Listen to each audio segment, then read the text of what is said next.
Assalamualaikum warahmatullahi wabarakatuh. Halo teman-teman semuanya, selamat datang di video aku. Di sini aku akan membahas tentang kecerdasan emosional. Sudah pernahkah kamu keterlaluan marah sampai lupa diri? Atau sedih tanpa alasan yang jelas sehingga sulit melakukan aktivitas sehari-hari?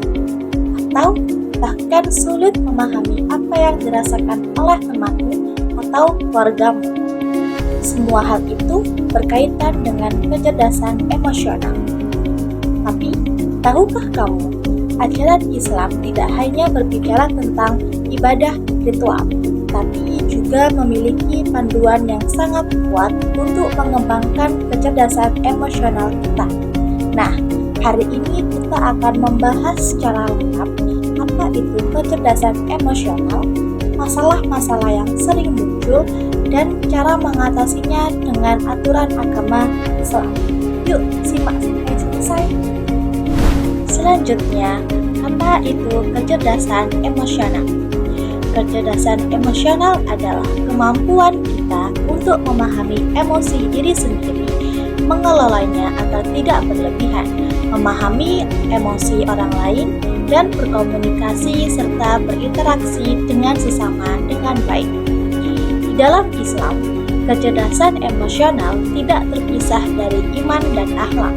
Rasulullah SAW pernah bersabda, "Yang terhebat di antara kamu adalah yang terbaik akhlaknya." Hadis riwayat Muslim. Akhlak yang baik tidak mungkin tercapai tanpa kemampuan mengontrol emosi, kan?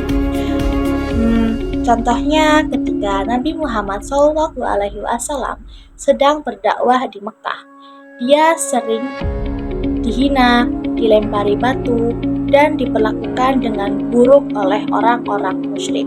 Tapi Nabi tidak pernah sekalipun marah berlebihan. Sebaliknya, dia tetap sabar dan terus berdakwah dengan penuh kasih. Itu adalah contoh kecerdasan emosional yang sempurna sesuai ajaran Islam. Nah, sekarang kita analisis masalah-masalah kecerdasan emosional yang sering kita alami beserta cara mengatasinya sesuai ajaran Islam. Yang pertama, masalah ketika kita marah berlebihan. Marah adalah emosi yang wajar, tapi jika berlebihan bisa merusak hubungan dan bahkan iman kita. Karena setan suka memanfaatkan marah untuk membuat kita melakukan kesalahan. Cara mengatasinya yaitu kita bisa mengambil air wudhu agar kita merasa lebih tenang. Terus juga bisa beristirahat sebentar, duduk jika kamu berdiri, tidur jika masih marah seperti yang diajarkan oleh Nabi. Juga kita bisa membaca ayat Al-Qursi atau berdoa meminta Allah agar mengendalikan emosi kita. Yang kedua, yaitu masalah ketika kita kurang memahami orang lain. Kadang kita hanya berpikir tentang diri sendiri, sehingga sulit memahami pandangan atau perasaan orang lain. Ini bisa menyebabkan konflik. Cara mengatasinya yaitu dengan melakukan ta'aruf atau mengenali latar belakang dan kondisi orang lain. Ingat ajaran Nabi, hendaklah kamu menginginkan kepada saudaramu apa yang kamu inginkan kepada dirimu sendiri. Jika kita mau dipahami, maka kita juga harus mau memahami orang lain. Yang ketiga yaitu masalah ketika kita merasa kecemasan tentang masa depan. Banyak orang yang cemas tentang ujian, pekerjaan, atau masa depan. Bahkan kecemasan berlebihan itu bisa membuat kita tidak mampu beraktivitas dan merasa putus asa. Cara mengatasi masalah tersebut yaitu berdoa dengan ikhlas kepada Allah, karena Dia adalah yang mengatur segala sesuatu yang terjadi pada kita. Terus kita juga bisa melakukan usaha yang maksimal karena Islam mengajarkan tawakal atau berserah diri yang dibarengi dengan ijtihad atau usaha, seperti yang dikatakan dalam Al-Quran.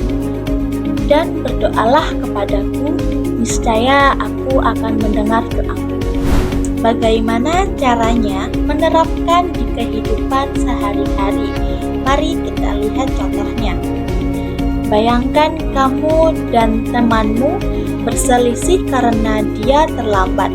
Kamu langsung ingin marah. Tapi ingat ajaran Nabi, kamu berhenti, menghela nafas, dan berdoa. Lalu kamu bertanya dengan tenang, dan ternyata dia ada masalah.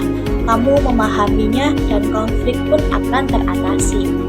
Atau ketika kamu merasa cemas tentang ujian, jangan hanya duduk tertekan. Berdoa kepada Allah, lalu pelajari dengan giat. Begitupun juga ketika kamu merasa sedih, cobalah berbicara dengan teman yang dipercaya atau melakukan ibadah seperti sholat sunnah yang bisa membuat hati menjadi damai. Wah, sampai di sini ya pembahasan kita hari ini. Ingat, kecerdasan emosional yang dibina sesuai ajaran Islam bukan hanya membuat hidup kita menjadi lebih damai dan bebas konflik, tapi juga memperkuat ikatan kita dengan Allah Subhanahu wa Ta'ala dan sesama. Mulai dari sekarang, cobalah terapkan langkah-langkah yang kita bahas tadi. Jangan khawatir jika tidak sempurna langsung. Yang terpenting kita terus berusaha dan meminta petunjuk kepada Allah. Terima kasih sudah menonton video ini. Jangan lupa like, share, dan subscribe. Terima kasih. Assalamualaikum warahmatullahi wabarakatuh. See you.